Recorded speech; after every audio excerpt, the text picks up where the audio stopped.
Garen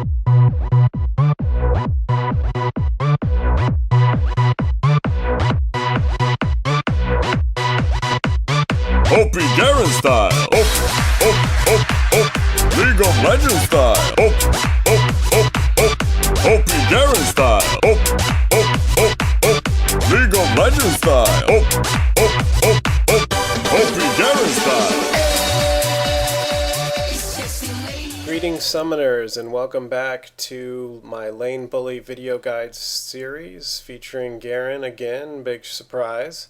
This particular video is going to go over the Season 3 changes to League of Legends, which are huge and major. So we're going to spend a lot of time talking about the big changes to League of Legends. And we're going to talk about one special thing. My tip/secret of this video will be animation canceling. And I have a nice little section devoted specifically to that. And I may break it out, I'm not sure. But for now, it's in this video, and that's where you're going to see it. I'm going to show you how to animation cancel. I'm going to tell you what it is, and this is the type of thing that's going to bring your game to the next level. Like these types of systems, learning the inches. It's a game. The LoL is, if anything, it is a game of inches, and the more you play it, the more you will see how true that is. So any little edge that you can get over your opponent makes a big difference in the long run if you practice, practice getting these little boosts. So animation canceling will be in there. I'm going to have in the description a bunch of different shortcuts to the different sections of the video. So this is the introduction. We're going to go over the items changes to Season 3. We've got a ton of new items. So we've got a lot of new build options. And we've got, let's see, what else? The jungle rework is big. We're going to talk about that. And the Mastery rework. So that's the three major sections of the Season 3 revamp for League of Legends. And then we'll get into animation canceling. And then, of course, none of my videos would be complete without a in-game footage. So we're going to do that at the end. I'm going to show you some how to control a lane, how to last hit under pressure. That's going to be the focus of this particular in-game clip. So we're going to start out, let's talk about the items changes. All right, so we'll start out with the boots. So first off, right off the bat, boots 1 now only give you plus 25, but across the board, every single hero gets a 25 base movement speed increase. So what this does, this is a very important change. This change, because it was getting homogenized, everyone, no matter your hero, boots was pretty much viable because it gave you so much of a movement speed bonus over a hero that didn't have the boots. So now it's not as much. It's only 25 more to start out with boots. So you don't have to feel so compelled to start with boots. As you get better at the game, that you see how important movement speed is. It's difficult to quantify how much survivability having increased movement speed is. Like it's easy to quantify something like a chainmail or a dagger. Those are hard numbers. They do they either increase your attack or increase your defense, and you can do a math calculation and see physically what it's doing for you. The movement speed is more subtle.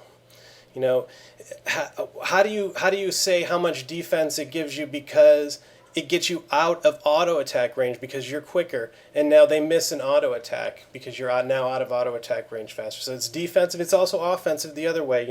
You get into auto attack range and you can poke them. So you see how important movement speed is to both your offense and defense. And in all my previous videos, I recommended starting boots, and this will be the first video where I say that starting boots is still certainly viable, and I do it quite a bit still, but we have access to options because of this boot change. Now we have a lot more starting item options. But now so that's great, that's fantastic. More options is always good. But the caveat here is that your starting item selection is much more important, and it needs to be matchup based. Like you need to know who you're facing, and you need to select both runes and starting items that are going to get you a good, strong start to the laning phase. So we're going to talk about that in the future a little bit, the starting item kits. All right, so another big change, armor across the board has been increased in cost. They felt that armor was undervalued for what you got out of it. So across the board, every item that's got armor in it has got their cost increased for the most part for the base components. A lot of the main items stayed the same. They reduced the cost of the recipes, but the armor pieces themselves, like chain vest, is now 720. Cloth armor stays the same, but the armor themselves, they went up. So you can see that if they're valuing armor more, now your armor runes are worth more, and that's important to understand. Getting back to the boots for a second, the huge change, we've got boots 3 now. This is fantastic. This gives us more options. We don't have to feel compelled to stick with the boots of swiftness, and I don't recommend them anymore. So that's the biggest change to the Garen builds, is I no longer am recommending boots of swiftness to start with. I'll recommend Mercury treads and then upgrade into the swift Mercury tread, so you can get all the best of both worlds. You can get your movement speed, you can get your magic resist, and you can get your tenacity all in one item. So this is a great change. I really like that. I find myself forgetting a lot that I've got a boots 3 option, but I'm getting better at it more and more. Keep practicing. All right, let's talk about damage across the board. Damage items are now devalued, like they are cheaper. So this is great. We use damage. Attack speed was undervalued, so attack speed has gone up in cost. Damage has come down. So we don't care about attack speed. So this is kind of like the meta has shifted towards a bruiser meta a little bit, because they've made a lot of these items a little bit cheaper. So we got the BF sword at 1550 now. One big, huge change was to Black Cleaver. All right, so now the Black Cleaver builds out of the Brutalizer. This is fantastic. Before, the Brutalizer didn't go into anything other than the stupid Ghost Blade, which we don't need on Garen. Now we've got a great starting level 1 type, well, not level 1, but like early game damage item that builds into something that's fantastic on him, the Black Cleaver. The Black Cleaver will now apply its armor shred on each pulse of the decisive strike. So you can get 6 armor shred pulses from, not from decisive strike, excuse me, from the spin, from judgment. So you can get 6 procs of the effect on it. So this becomes a fantastic item on Garen. I recommend it for certain. I find myself going to one of 2 different ways, and we'll talk about that. So there's new builds. We've got options now, which is fantastic. But what we need to keep in mind again is you have to make these decisions on the fly based on who you're fighting. What your enemy team comp is. You need to know what is going to be best for this particular situation. So I'm going to go over 2 main sort of cores that I go with. 95% of the time I'll go with one or the other, and then the cores, they kind of split after that. So you can come up with your own. If you're doing that, great. After you get your core, then it's all gravy at that point. All right, so magic resist. Let's talk about this. Magic resist was undervalued, they felt, so now that is more expensive across the board. A good amount too. So, like for instance, the Negatron cloak is now 810, up from 740. The other big Leviathan is gone. There is no more one huge magic resist item to solve all your magic resist needs. The Leviathan is gone, but in its place we've got options now. We've got a couple great options, and one of them I'd like to talk about in particular is the Mercurial Scimitar. I don't see anybody getting this in games. I've played hundreds of games, in rank since Season 3 started. Over 300. And I rarely see anyone getting this, but this is a fantastic item, especially on Garen. It gives 60 attack speed, 45 magic resist, which we need. It's going to be great with our Merc Treads. So that's a total of, 70 magic resist for those two items, which is a huge boost. And it also gives a cleanse-like effects, removes not only stuns, but it removes all debuffs and gives you a 50% movement speed bonus for a second. So you can use it to chase. A lot of times you forget, but if you're out, if your judgment is down, if your decisive strike is down and you want to chase, you can use Mercurial Scimitar to give you a nice little boost and maybe get you in last range for that kill or whatever. Okay, so there's that. There is Summoner Spells, Revamp. Heal has been clearly set now as a support spell. It's been reduced overall. The effect overall has been reduced, but it gives the same amount to yourself as to your ally. So it's clearly been segregated into a support spell, so it's no longer recommended. In its place, however, what we have is Barrier, which I just love it. It does everything that Heal I was getting out of Heal is done in Barrier, and even better now because Barrier counters Ignite. Heal does not counter Ignite, Ignite counters Heal, but Barrier counters Ignite because it will block for the full amount. It doesn't get reduced by half. And even better, because it's a shield, your shield takes on your innate armor and magic resist, so they have to get through the shield plus whatever armor and magic resist you have, so it scales up with you as you go. That said, I have not been running it too much, but not because I don't like it, but because I've been running Flash and Teleport because I just get sick of explaining myself. Every game you have to explain why Barrier is good, and I just get sick of it, so forget it.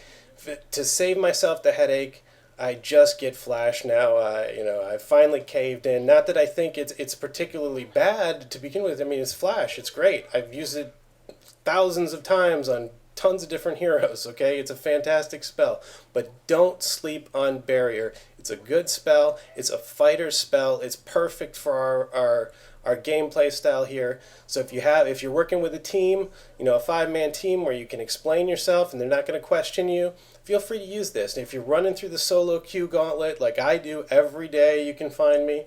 Feel free to send me a friend request if you want a solo queue, duo queue, whatever. I only play ranked, by the way, so all of this stuff that I've been giving you is just, from the ranked perspective.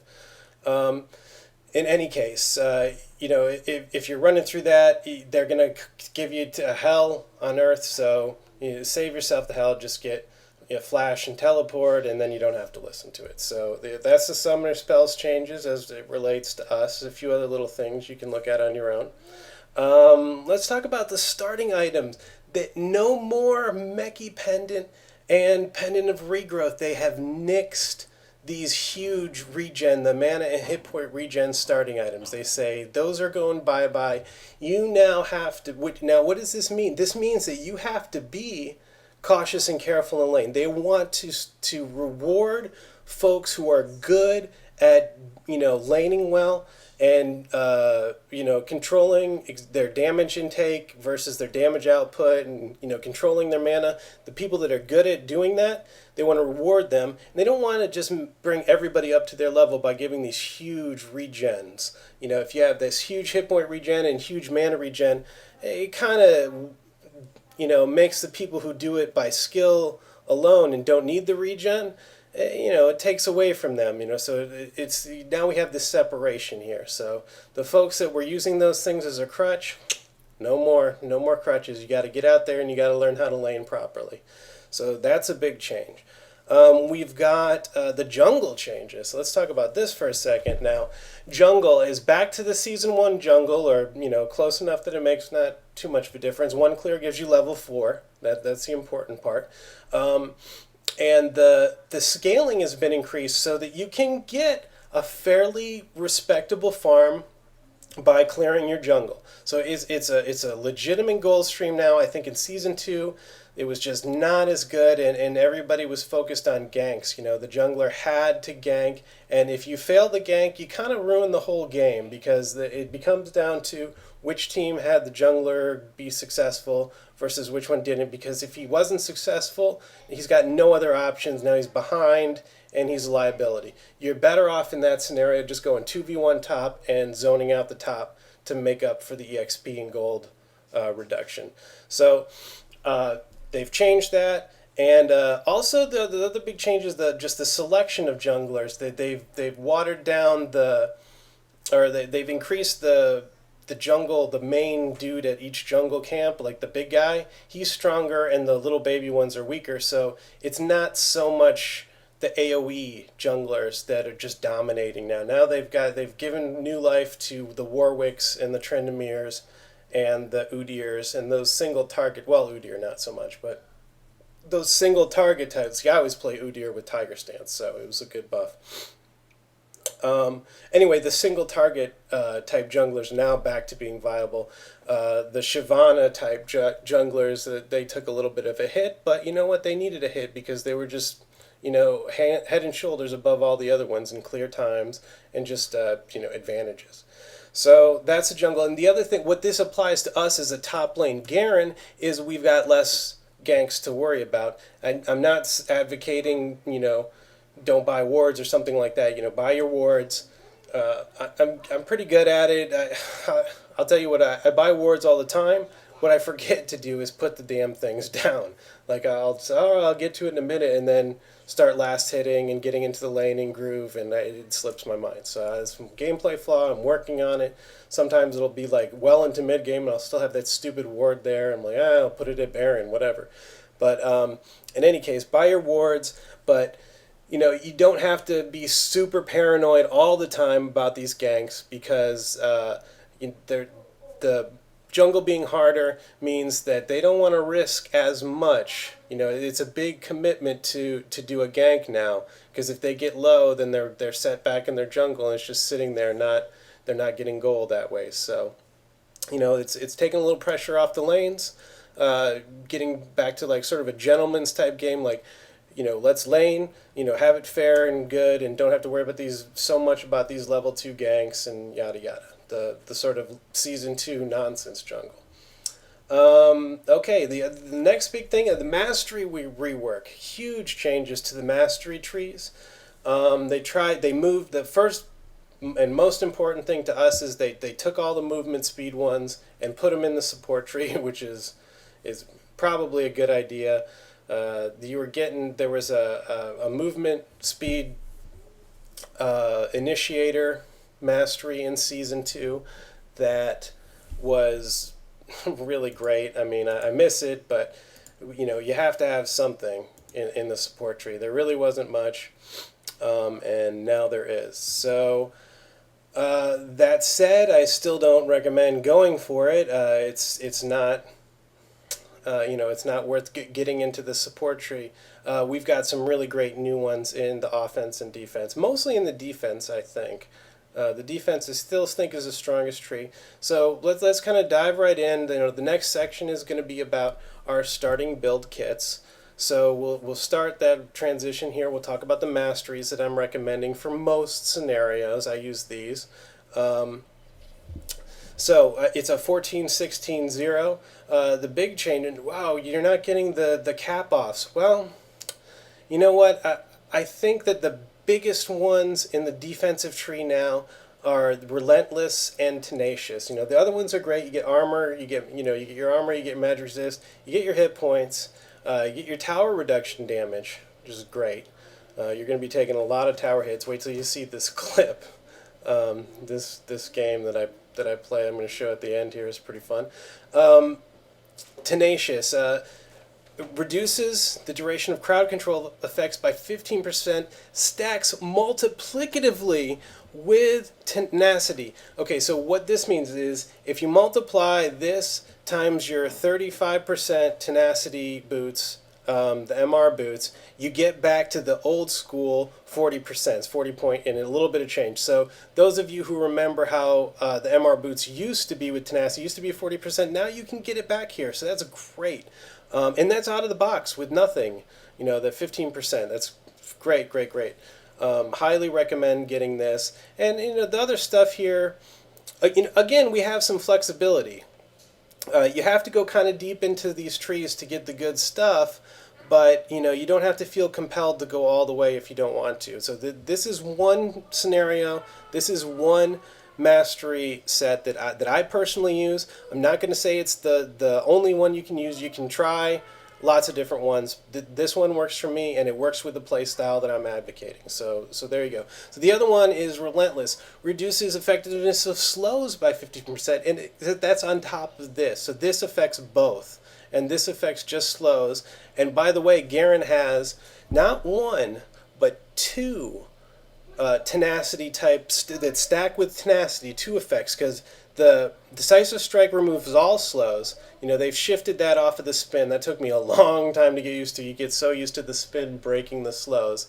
So now the Decisive Strike breaks the slows, but also the Courage adds a crowd control reduction that stacks with tenacity. So you have two active ways to reduce crowd control effects on Garen, and in combination with these and the MR boots, he is as hard to lock up as any hero in this game. So we've got some great stuff going on here. Let's take a look into the offensive tree. We've got Butcher, plus 4 damage to minions and monsters. That's stayed the same. You can do either cooldown or attack speed. I like the cooldown a little bit. This is really just to get us to the next tier. I've got the 12 to get some scaling attack damage here. 8% armor pen for 1. That's fantastic. Now you could stop there and go deeper into the defensive tree if you like.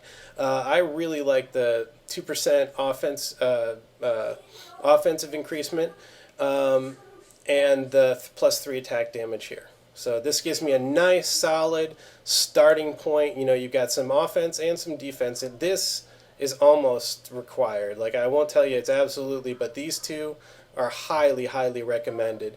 And that said, I want some offense too. So there's my justification for the Masteries for this one. And let's take a look now at the runes and my 2 different rune page options.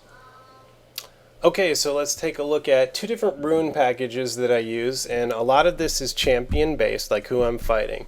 Alright, so you guys are all familiar with the standard flat attack damage runes that I've been recommending. You also have the scaling attack damage runes, which can still work.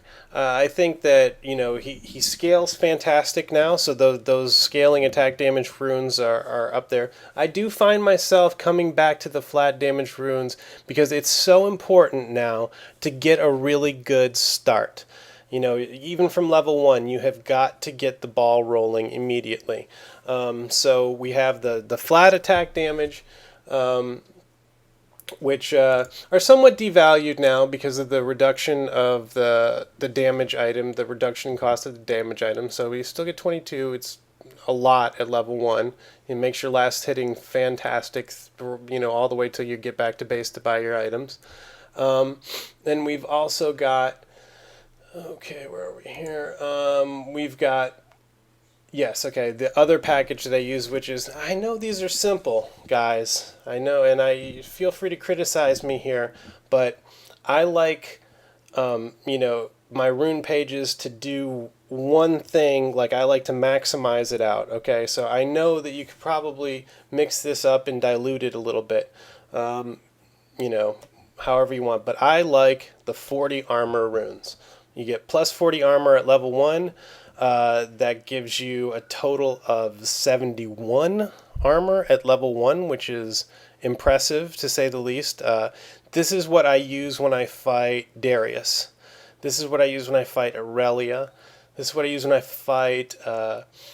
In the game that I'm going to show you, actually, I use this against Riven. Riven, you can go either way. It's kind of a toss-up of which one's better.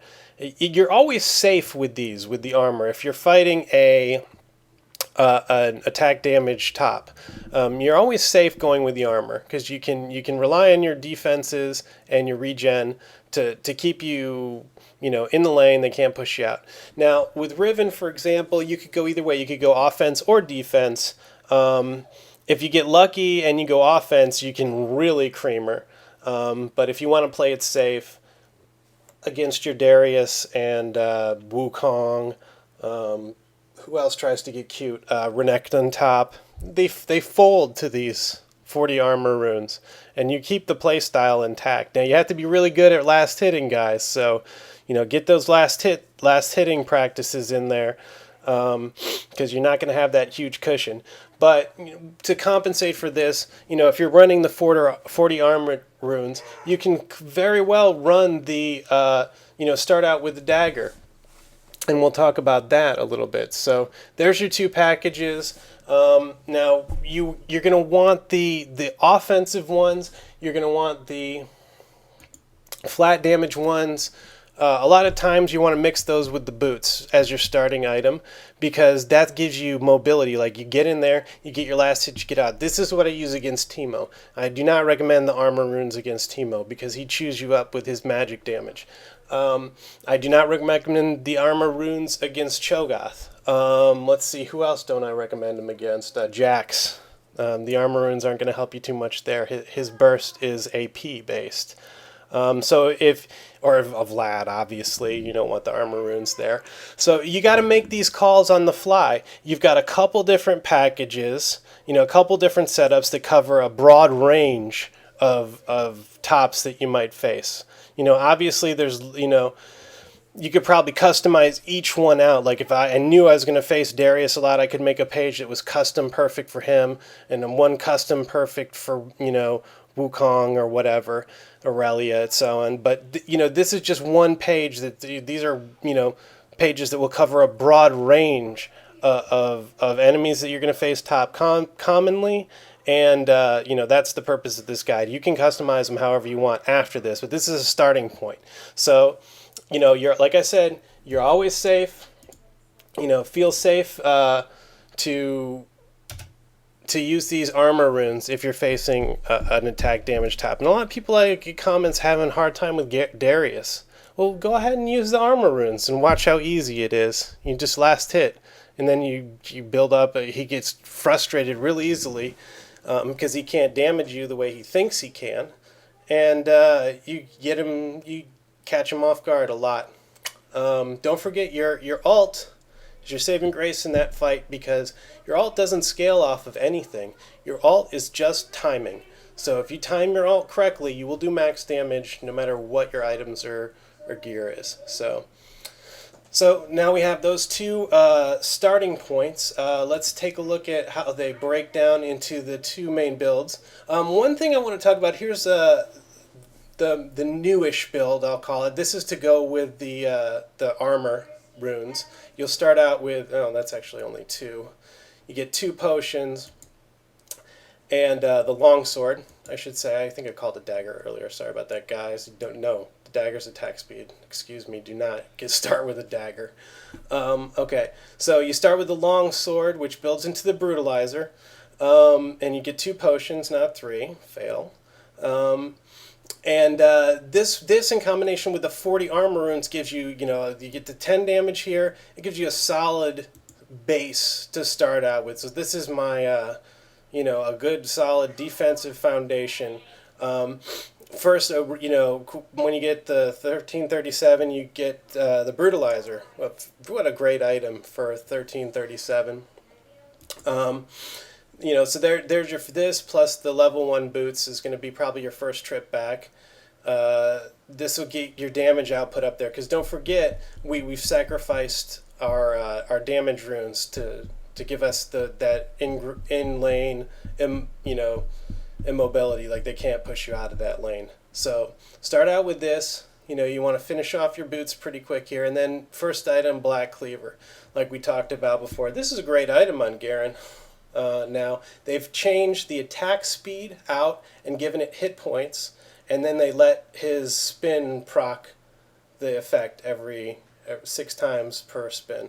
So you've got a lot of ways to apply that armor shred to the whole team now, which is great. Now, this doesn't mean you should be necessarily leveling spin up first, because you're going to get a first black leader first. By the time you get this, you're going to be up there anyway, and it's not as effective. With decisive strike, the changes to decisive strike, which I got cut out of the last video, I should probably go over those a little bit. Decisive strike, since the Garen rework, they've moved all of the movement speed. It gives you the max from level 1, but they've changed it so the duration is very short. So as you level it up, you actually get more. It used to be capped at 4 seconds, but max level now is 4.5 seconds. So you're really encouraged to level this up as soon as possible. The spin, it levels up, especially if you start with the damage runes. It does its damage based off of the bonus you get from those damage runes. You don't need it leveled early. It will clear a wave or get it very close to clearing, if we can just hit the last few from level 1. You don't need to you don't need to level this. And once you hit 8, you get it level 2. It does everything you want it to do. That's it. There's a couple scenarios where you do want to level spin first. Like if you know you're going to be fighting someone who attacks you with minion damage, like a Cho'Gath who goes and clears the wave, and then you have to fight the minions while he harasses you because he clears it in a second. Yeah, level spin in that scenario. But these are the types of things that you make, these decisions you make on the fly. Like, what will you need? You're going to need some AoE damage because the guy's going to be clearing his waves, or do you think you want the precision and burst of Decisive Strike? Plus, the Decisive Strike gives you favorable trades, and that's the most important thing when you're laning top. You have to have a way to get a favorable trade, because otherwise, if you're trading unfavorably, you're going to get pushed out. And that's not what you want to do. We want to be lane bully guys. So learn how to use Decisive Strike to get favorable trades. Not to mention your slow removal is now on Decisive Strike. So you don't get that off the spin anymore. The other change to the spin was it just alts, which is kind of nice actually. I like it a little bit better. It gives you more choice and flexibility of if you're spinning and you alt, it just stops your spin and alts. So that's kind of nice. So here's the main build from the armor starting point. We've still got our mallet. Now let's talk about the mallet. There was a little bit of a nerf, guys. I hate to tell you this. The movement speed debuff, which they changed. They said originally it was 2.5 seconds, and that's what it read. A couple months ago, they said, oh, by the way, this thing was actually only applying for 2 seconds. So we're going to go ahead and move it to what it was supposed to be all the time. They moved it up to 2.5. People were using, and they're like, yeah, this is way overpowered at 2.5. So they actually brought it down to 1.5. So after fixing the error, they realized that it was way too much, and now it's back down to less than it was before. But fortunately, they gave you a little bit more attack damage, so it's up to 30 attack damage. So there's a little bit of a compensation for that, and plus 50 on the cost overall. So it's a little bit of a nerf to Mallet, but you can see how you know that we were on the edge because we're using the items that they felt that needed a little bit of tweaking. So you know that you're using items that are right on the edge of being overpowered as they sort of curb them and tweak them. Still a great item. You cannot argue with the fantastic movement speed debuff, because now when your Q hits them, they are silenced and they can hardly move. And then when you see the animation canceling section of the video later, and then what I do to Riven later on, you can see how you can animation cancel or orb walk, if you will, and keep up with them. And you want to learn how to do that. And then, the Atma's Impaler. Now, this could be the Sunfire. This is one of those types of calls that you make on the fly. If you think you're going to be tanking, your carry's doing great, you don't need to worry about getting kills. And make this a Sunfire and put solidify yourself as the team's, solid tank. This is sort of the bruiser setup right here. We've got hit points. hit points, some armor, plus your huge armor, runes, and mastery page. So, that's a great bouncing point that you guys can use. Then back to the classic good old, which I use more often than not. If I'm using the attack damage runes, this is absolutely the way I go. First item, mallet, for all the reasons we've talked about. Again, we've got the merc treads here because all of this tenacity and his decisive strike and his courage, all of this adds up and stacks together. None of it overlaps, and it just makes him almost immune to CC right out of the box. Plus, you can upgrade him, make him fast anyway. So, highly recommend these now. You can buy them in pieces. Get the magic resist early if you're fighting an AP. That might help you out. Right into the Atma's Impaler, unchanged. Actually got a little bit of a buff. It was reduced in cost by 50. So, and it builds off of different stuff now. Now it builds off the Avarice Blade. So, yeah, just easier to buy. No change in overall effect, and 50 gold cheaper. So that's a buff. Great. Sunfire Cape. It got a little bit of a buff. It's up to 40 magic damage now, up from 35, and the cost went down from 2,600 to 2,500, so it got a little bit of a cost reduction too. And then cap that off with the Mercurial Scimitar, which we talked about earlier. I think this is a fantastic item on Garen.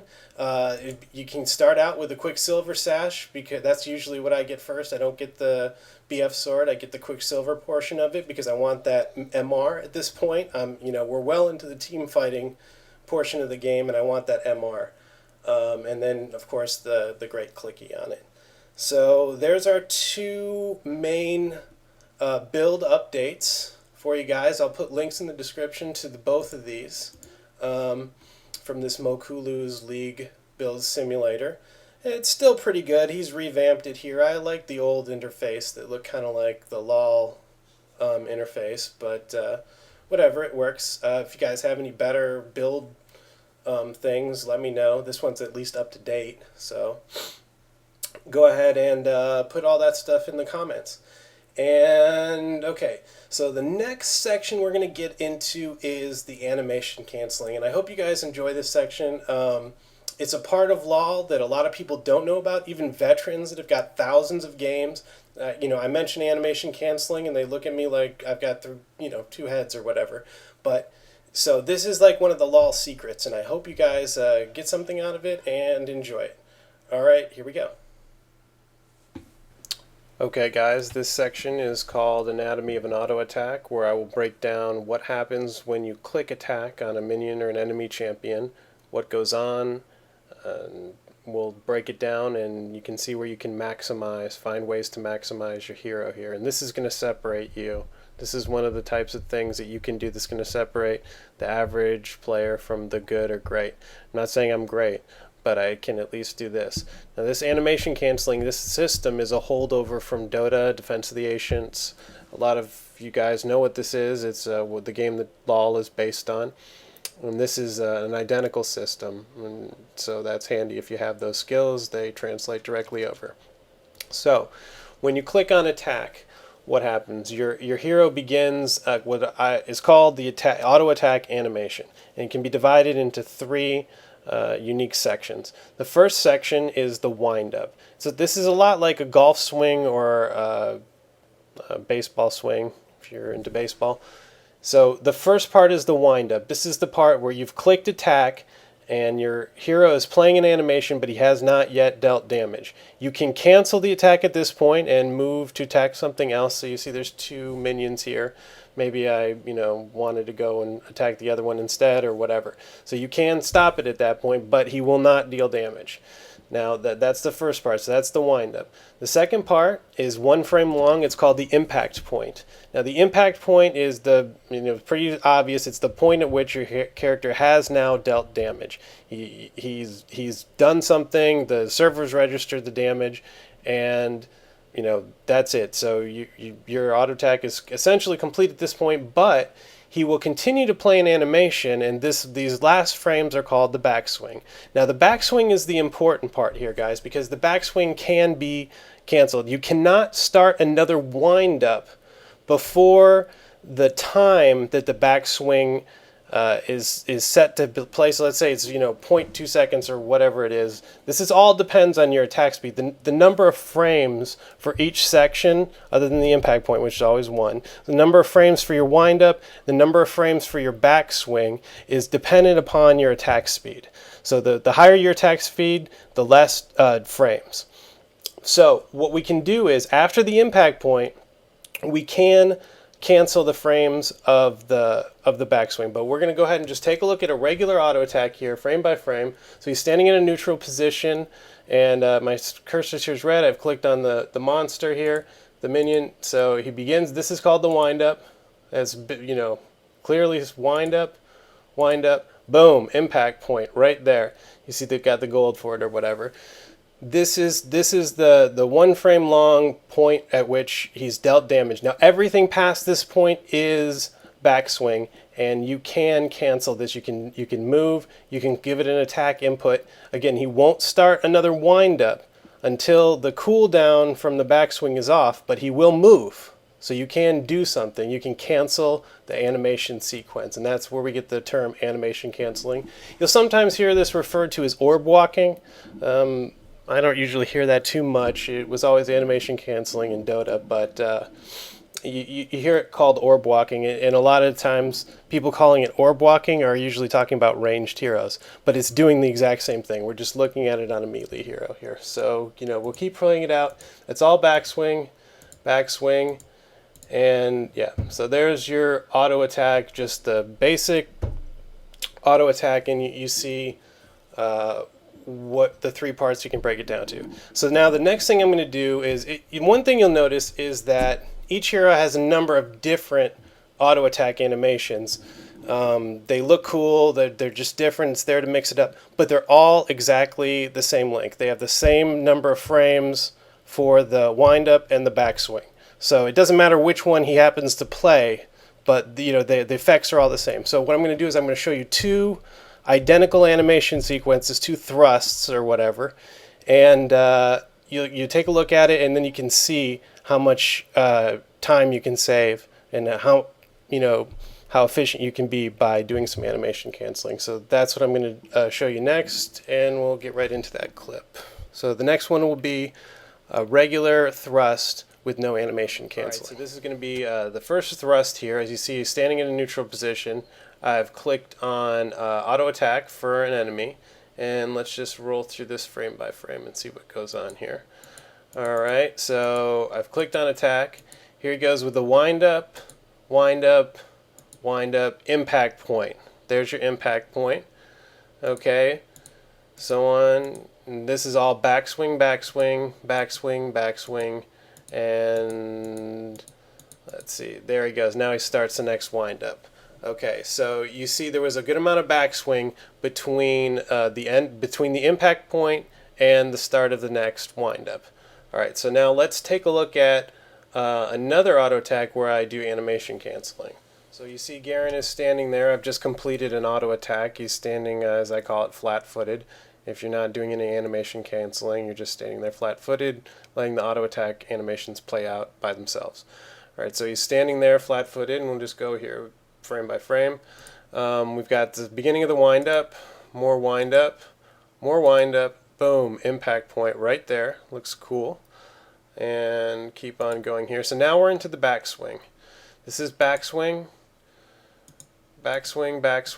but look, right there, if you see my mouse up here, I have canceled many frames of the backswing and begun to move my hero towards his next target. Now, because the input I gave was an attack and not a move, as soon as the backswing animation timer is gone, as soon as it's played, it's not playing the frames, it's not physically showing the frames, but it still has like an hourglass, like a hidden clock, and it won't start the next windup until that timer has played out. So meanwhile, I'm moving closer to get within range of my next target, and you see it going there. So I'm walking, and then you see the right here, that's the beginnings of his wind up for the next auto attack. So I did something useful there. And what you need to understand about the system is now it's very useful for auto attacks, but even more so, you need to understand that your skills also have the same principles. You have a wind up that is actually even displayed right here. If you'll see it, it's like a casting time bar. Your wind up is actually displayed there.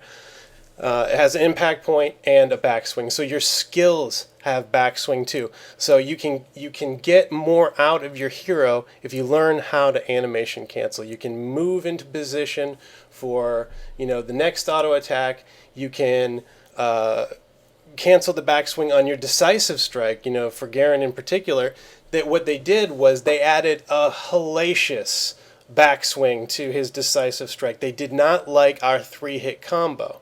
They did not like how much damage it was doing burst at level 1, but you can still cancel the backswing on it and start your next wind up. It won't reset your auto attack timer, but if you break it down to an auto attack, cancel the backswing into the decisive strike, cancel the backswing, you still kind of have a couple frames left from your auto time or your first auto attack's backswing.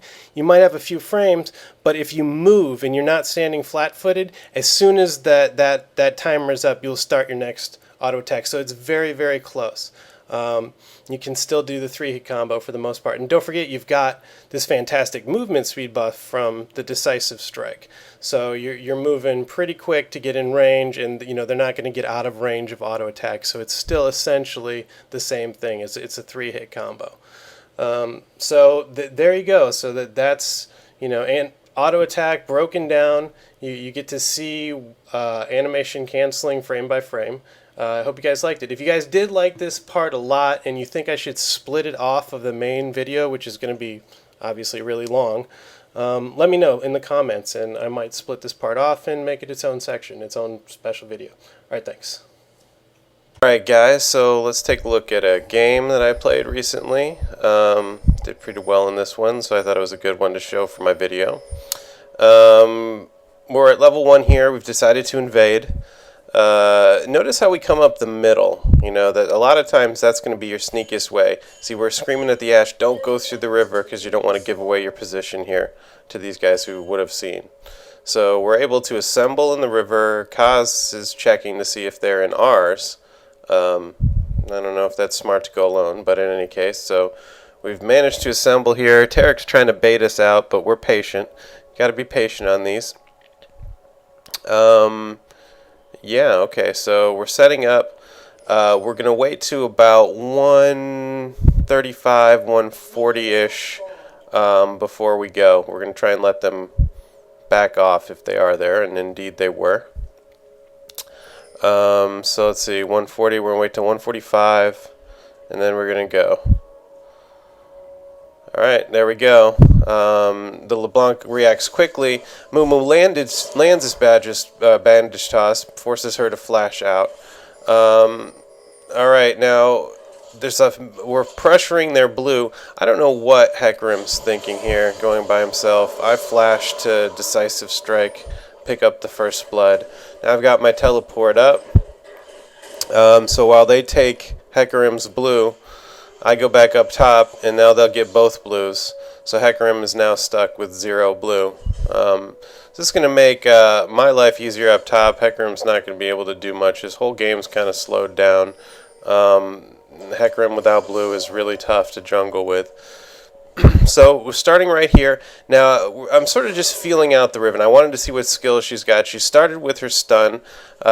Usually I find the ones that start with their stun, I don't know, they're not as good. So you see I decisive striked into a spin and got a nice favorable exchange there. That's what you're looking for. You want to make these favorable exchanges that get you room to get your last hits.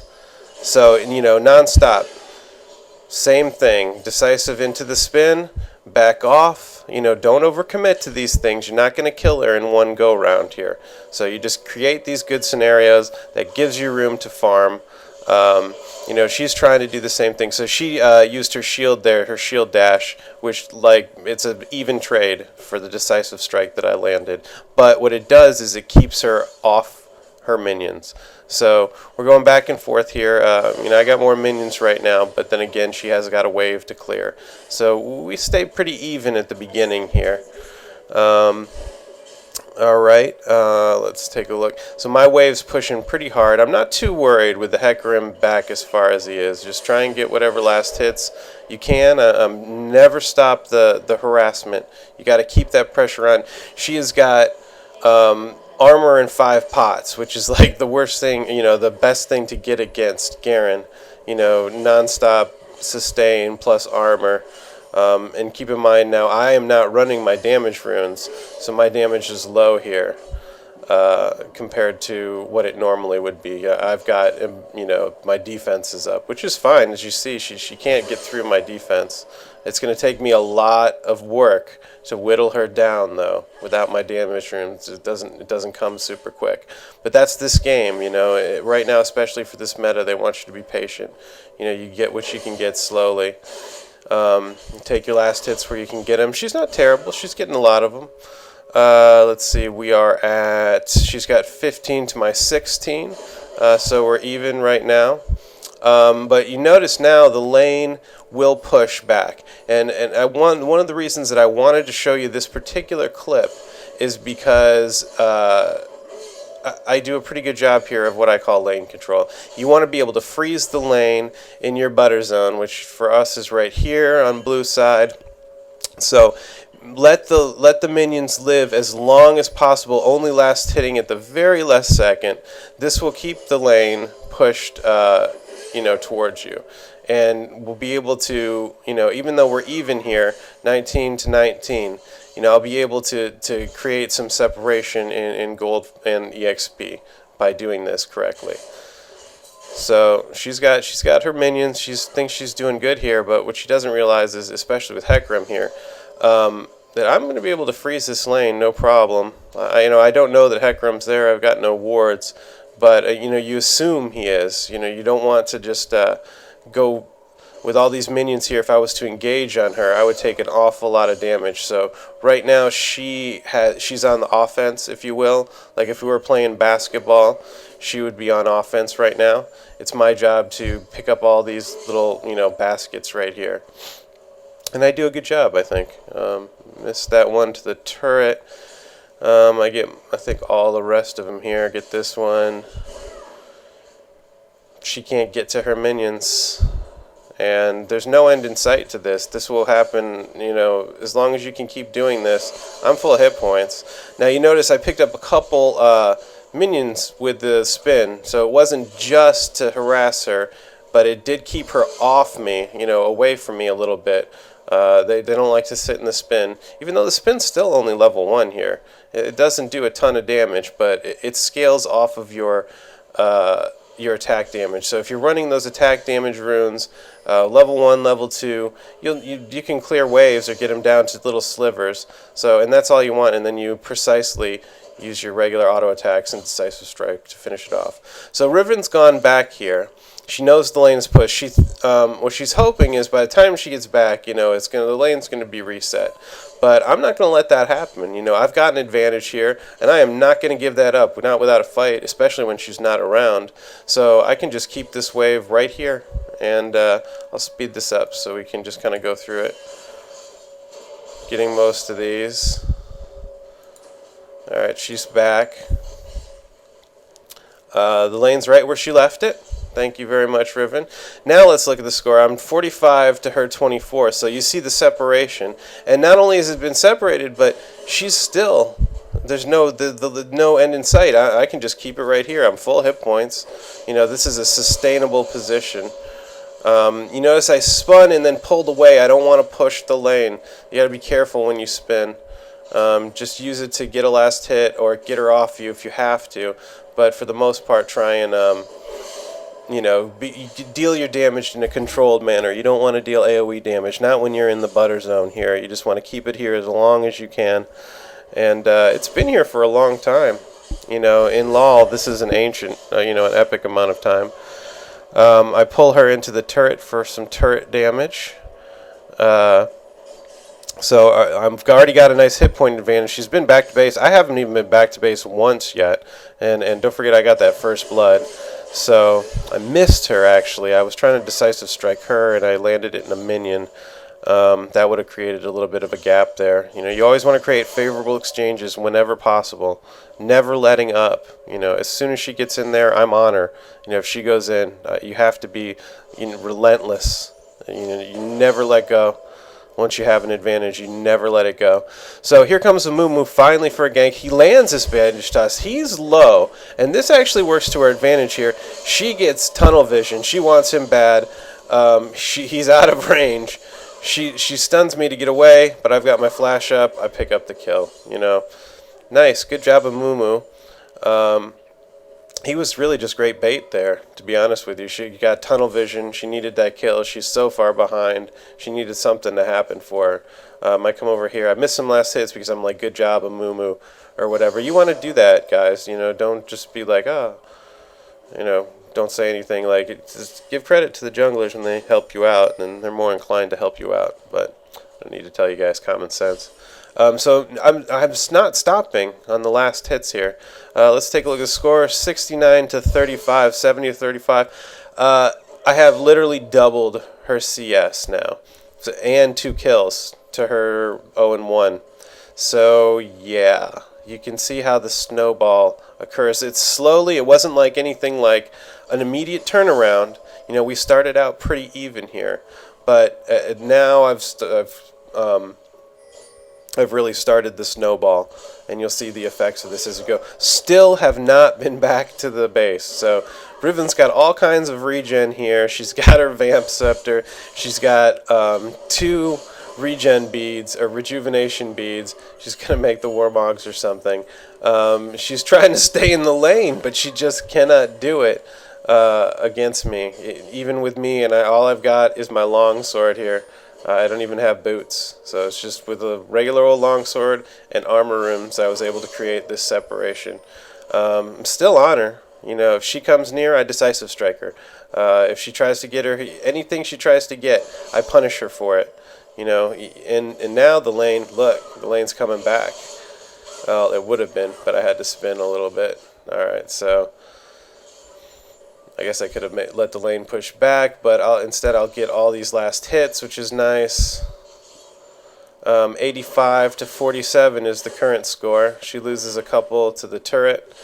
I punish her for going for more. And if I had my ult there, she's dead. My ult is still down for just a little bit longer, which is kind of sad. That could have been an easy kill there, but cooldowns are a bitch. So here comes Hecarim. Yeah, whatever. I'm full hit points. I have no items, but what can they do to me with this much armor? And they just deal attack damage. It's a non-gank. It was a non-starter right there. I know he's in the bush. I'm coming to try and get him, to engage on me. So the ganks fail. As long as you create that hit point advantage, she's going to be she has to be very careful about coming in. My ult's up now. She knows that. If she was to commit on me there, I would have killed her, so it would have been like a reverse gank. She's doing pretty good here as far as warding is concerned. She keeps her wards up pretty good. She got ganked by a Moo. She's trying her best to, mitigate that. I haven't even been back to base, so no chance for wards yet. I'm getting ready to go back, though. I've got 89. She's got 53. And the lane's pushing. So we're back at it. More of the same here. So I'll just speed this up. You can see some more good last hitting and lane freezing. Blue teams, we're doing good down there. That LeBlanc starts going off a little bit, and I have to deal with her later. But you see, all of her minions here, they do nothing to me really. I don't have to worry about minion damage too much. All I'm doing is keeping these guys in my range, getting the last hits, and forcing her to miss out on a lot of hers. So under the turret, let's slow down here and take a look. And Get most of these. Be good under the turret, please, guys. Be a good last hitter under the turret. This was going to be... this turns your game around. Like, if you're backed up, if you got somebody who's pushing up on you, trying to bully you out of the lane, if you are good at last hitting under a turret, you counteract a lot of it by being able to farm where other people can't. She's created a gap here.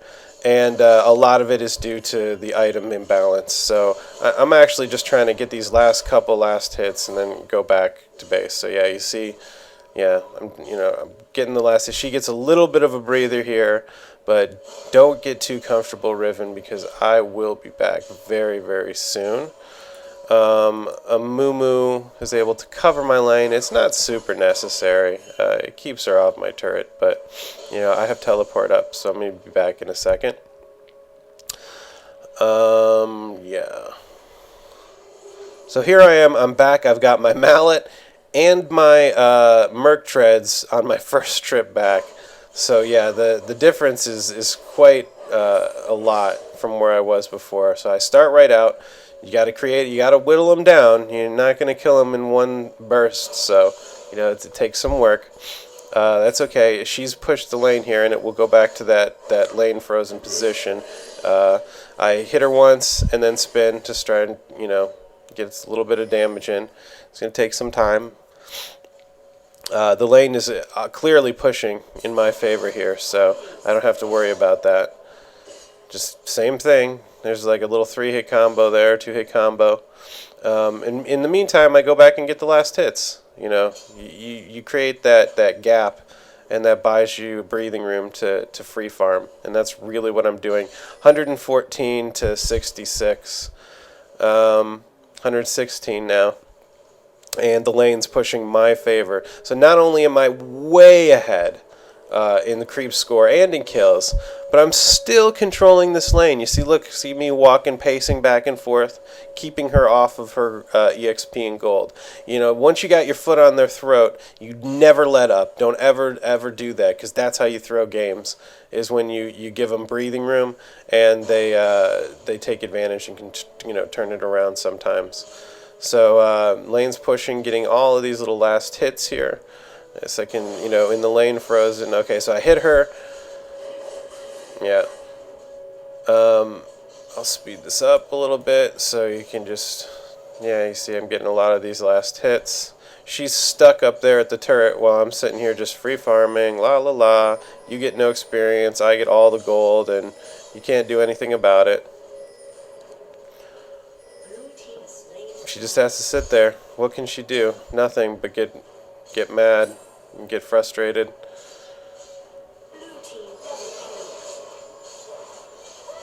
Alright.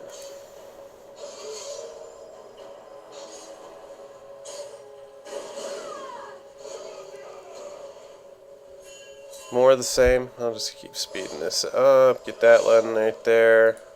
The lane's still going to be frozen here. We've got 4 extra caster minions. That'll freeze the lane for me, no problem.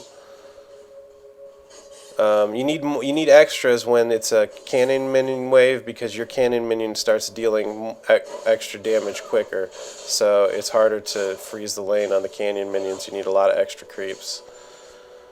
I'll speed this up again. So this is what I would call outstanding lane control. Oh, I just missed that. Let me reset, jump back 15 seconds. Okay, I'll show you a little bit of the orb walking, or the animation canceling at this point right here. Okay, so I have my mallet, so I hit her and then keep going. You see how I don't wait? I do not wait for the backswing to finish. As soon as I get done hitting her, I went ahead and see it again real quick. I'll show you in slow motion. So I've got my movement speed buff. I've hit her. I've applied the slow, and I don't stop for the backswing. See, as soon as the strike connects, I'm moving forward to keep up with her. That's how you keep on them, and you lock them up so they can't get away. She was forced to dash away there. So anyway, it's a little example of animation canceling in a practical sense. You see I'm doing it here too. Get in front of her with the spin. Yeah, here comes Hecarim to save her. You know, good for her. She needs to be saved. Yeah, she flashed. That was like just an anger flash. She ulted me. You see, I laugh at them. Not the most sportsmanlike thing in the world, but it does get inside their heads. You know, when I'm this far ahead, I go ahead and do that sometimes. I'll laugh at them. Speed it up here. More of the same. Lane's frozen. Free last hits. Free last hits. Riven's gone back. I keep the lane here. So this whole time, I've kept the lane here. The lane will not reset. I will not let that lane reset. Riven is actually stuck at base, trying to wait for gold here. She's back. The lane's right where she left it. Let me fix the speed here. Alright. And she's got no reprieve. I will not let that lane reset without a fight. She'll have to reset it on her own, which she can't at this point. Let's look at the score, 168 to 76. Now I've got some help coming up for Riven. They finally have gotten done in other lanes. So here we go. Let's take a look here. Riven's slippery, so she thinks she's getting away. Amumu whiffs his bandage toss, but I'm pinging. I'm like, don't worry about that turret. Now, your main job as a tank, one of your biggest jobs, is picking up the turret. So I've got the turret damage here. She doesn't realize that the turret won't save her. And then here comes the sword. Demacian Justice, baby. I just love it. I love beating people with that ult. You know, it's one of the most satisfying ults in the game to use. Kha'Zix is going what I would call balls deep here. There's no real reason for him to be that far up. I picked up the turret. We got the kill. They're just looking for defense at this point. But remember what I said. The turret is no defense. You know, when you are built like this, when you're Garen, the turret will not save you. And they don't realize it. Even though I just did it to Riven. So it's my job to pick up the turret. So I've got turret aggro. You see, it's on me. And look at how long I keep it. This is what I call tanking a turret. We started on Tarek. We finish off the Hecarim first. I'm almost dead. Oh no! One hit more. So I took it as long as I possibly could. I tanked that turret and you know, they were able to pick up those kills there because of that. If Amumu was tanking it, he would have been dead. If Ashe was tanking it, dead in 2 seconds. But because I picked up the turret, we were able to get their turret and secure those kills. Amumu's got to get out of there now. But that's okay. Guess what? I got teleport up. So, you know what, Riven? No rest for the weary. I am right back on her. More last hits. 177 to 78. I have more than doubled her CS. Taken her turret, gotten some kills for my team. You know, this lane has been completely destroyed. No mistakes. This would be like a perfect sort of lane phase. If you guys any of you guys have been veterans of you know, solo top, you know that I've made no mistakes here. Even no wards. I guess you could call not warding a mistake, but it wasn't necessary. I wasn't worried about ganks. Ganks or not, if they gank me and commit, I'll just melt them down. No problem.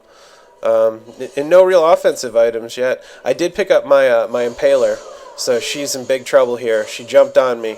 She can't get away. Orb walking. Demacian Justice, here comes, baby. Boom! Dead. See you, Riven.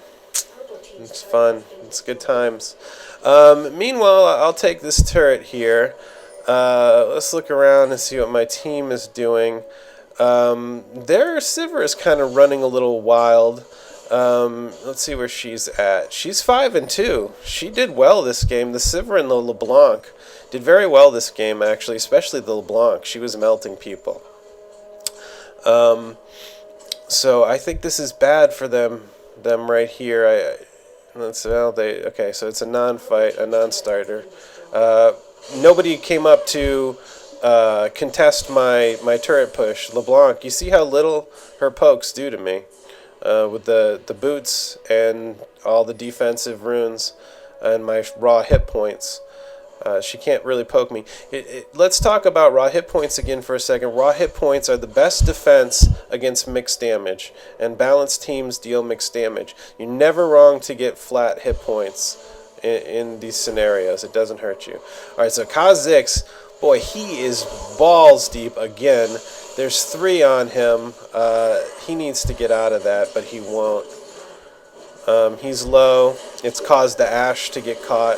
Mumu ults. This is bad for us. They pick up 1-2 kills, but now they have nothing. Kaz is trapped. Amumu's almost dead. Kaz falls. The Ashe gets exhausted and killed. LeBlanc has got bloodlust. She sees that Amumu. Yeah, triple kill for Amumu. Now I finally get here. I was late to the party here, so it's 3 versus 1. I still want to fight, but they can't.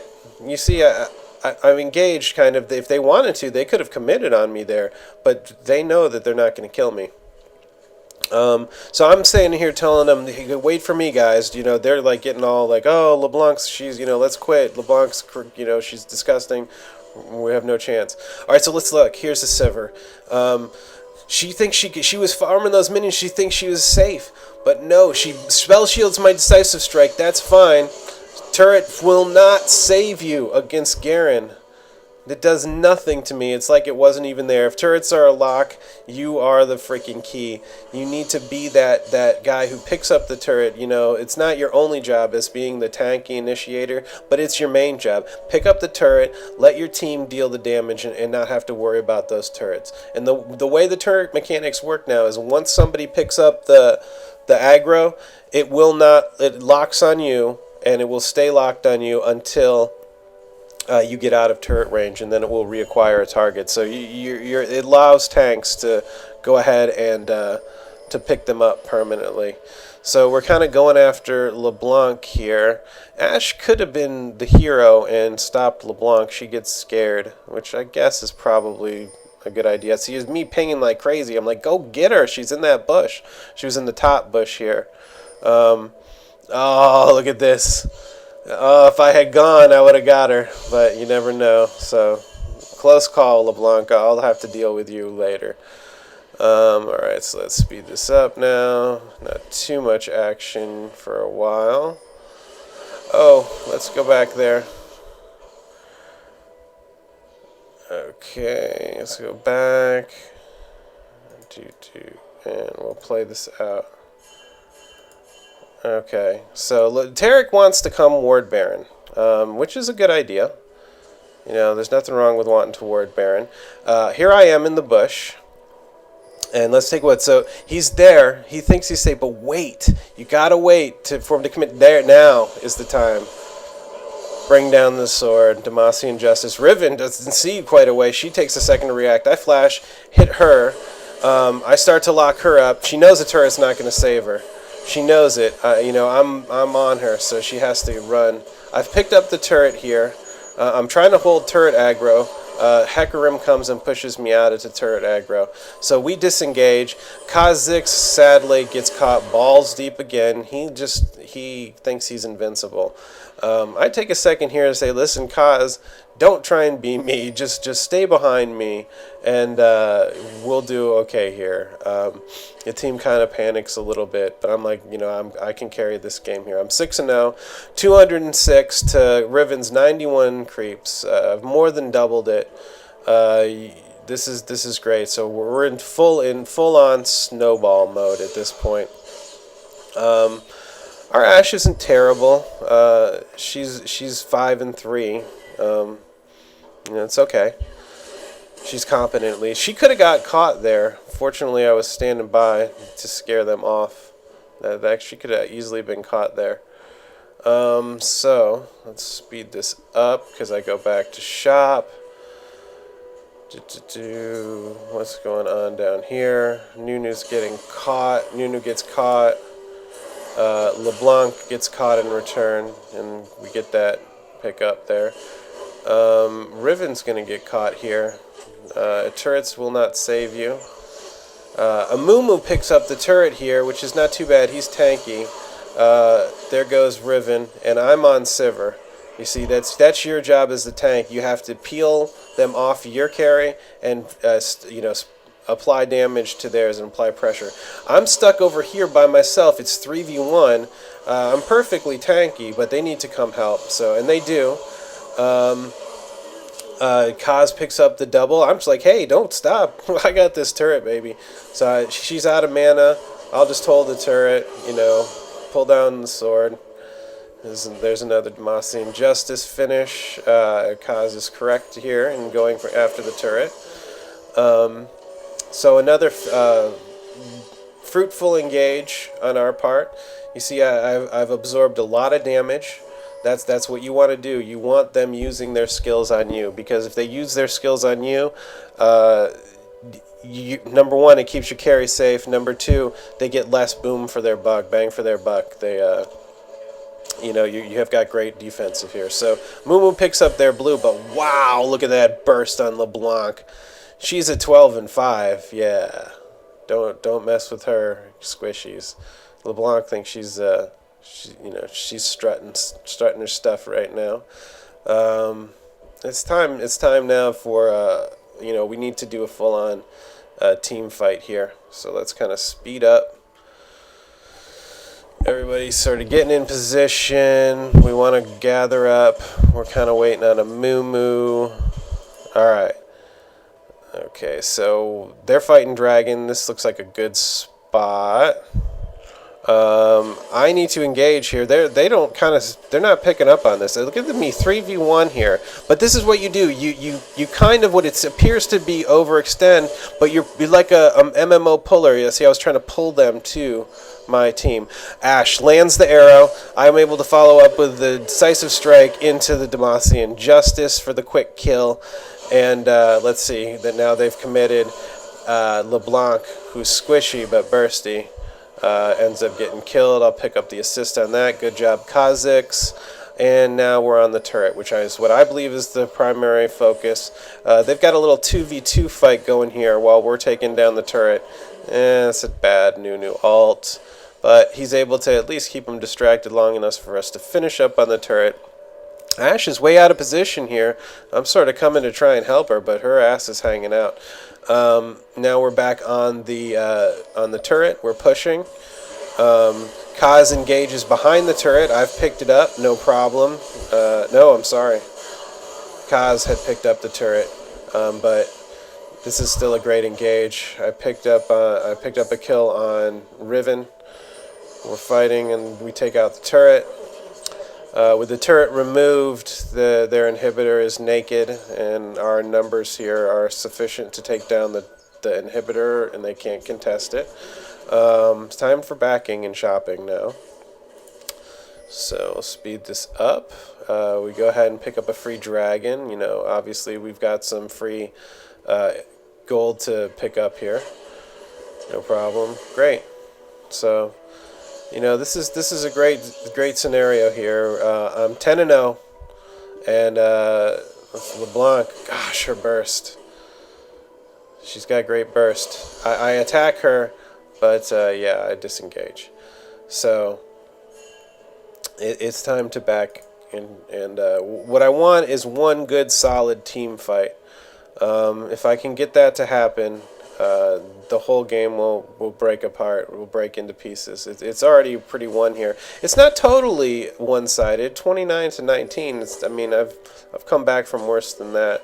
But all right. So we're getting to be a team fight now.